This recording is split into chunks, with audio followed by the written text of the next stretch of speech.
سوال نمبر 41، کیا قے کرنے سے روزہ ٹوٹ جاتا ہے؟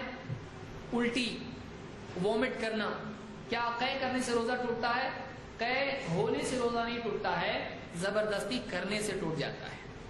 اللہ کے نبی صلی اللہ علیہ وسلم فرماتے ہیں من ذرعہ القی فلیس علیہ قضاء ومن استقاء عمدا فلیقضی۔ جس پر قے غالب آ جائے، قے غالب آتی ہے آدمی پہ، آدمی کنٹرول کر رہا ہے اس کو، لیکن قے آ جاتی ہے آدمی کو، الٹی ہو جاتی ہے، تو اس آدمی پر قضا نہیں ہے۔ لیکن جو آدمی جانتے بوجھتے قے کرے وہ اپنے روزے کی قضا کرے، اس پر قضا ہے، اس کا روزہ کیا ہو گیا؟ ٹوٹ گیا اس کا روزہ۔ اس کو امام ابو داؤد، ترمذی، نسائی، ابن ماجہ اور حاکم نے روایت کیا ہے۔ الفاظ ترمذی کے ہیں اور حدیث صحیح ہے۔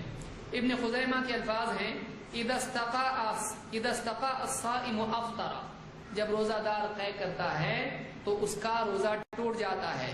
وَإِذَا ذَرَعَهُ الْقَيْءُ لَمْ يُفْطِرْ، لیکن اگر کسی کو الٹی ہو جائے نہ چاہتے ہوئے بھی تو ایسا آدمی افطار نہ کرے، اس کا روزہ نہیں ٹوٹتا ہے۔ اس کو ابن خزیمہ نے روایت کیا اور اس کی سند صحیح ہے۔